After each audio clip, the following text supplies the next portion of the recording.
L'Azide de Rume a une capacité de 43 000 m3. Nous sommes ici situés juste en amont des premiers débordements recensés sur l'Elnon, c'est-à-dire rue du Bas-Préau à la Glanerie et à Mouchin, situé en rive droite de l'Elnon. Lors des événements de pluie importants, la vanne située en amont du bassin va limiter le débit passant dans l'Elnon.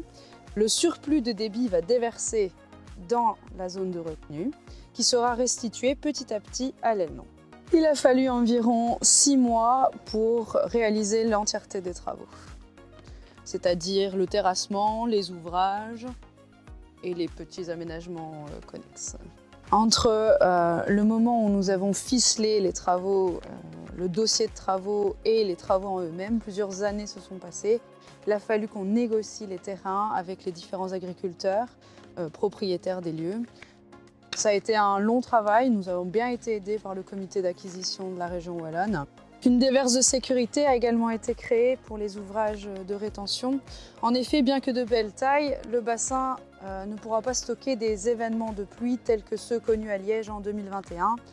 Donc on a toujours une marge de manœuvre et une marge de sécurité sur des ouvrages de cette importance. Afin d'avoir un impact positif sur la nature quand on fait des ouvrages de cette dimension, on est venu créer 2 mares, des zones humides et on va également réaliser des plantations d'espèces locales. On a l'ambition d'attirer une certaine faune et flore sur le terrain pour améliorer la biodiversité.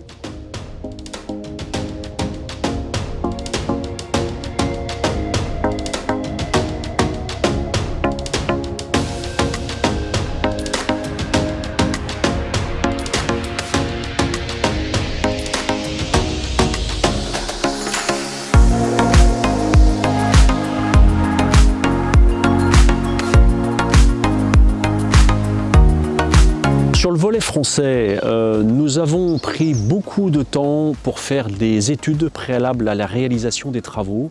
Il se trouve qu'en France, c'est également l'un des apports du projet Interreg. Nous avons comparé l'ensemble des études nécessaires préalables et également avec nos partenaires belges. En France, les études sont plus lourdes, il faut bien le constater. Donc nous avons pris beaucoup de temps et malheureusement, nous ne pourrons pas engager la création de nos zones d'expansion de crues dans les délais impartis par le projet.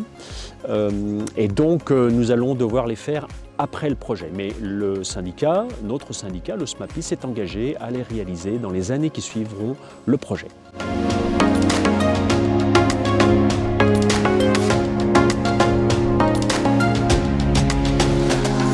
Alors les bénéfices de ce projet Elnon sont assez nombreux en termes de communication, nous l'avons déjà souligné. Nous avons beaucoup travaillé avec les élus travaillaient déjà ensemble, mais je crois que ça a développé la relation transfrontalière. L'ensemble a fait que la coopération transfrontalière qui existait déjà s'est développée. Nous avons également réalisé un site internet en commun sur le projet Elnon, site internet qui va continuer à diffuser de l'information dans les années qui viennent sur l'ensemble de cette coopération transfrontalière.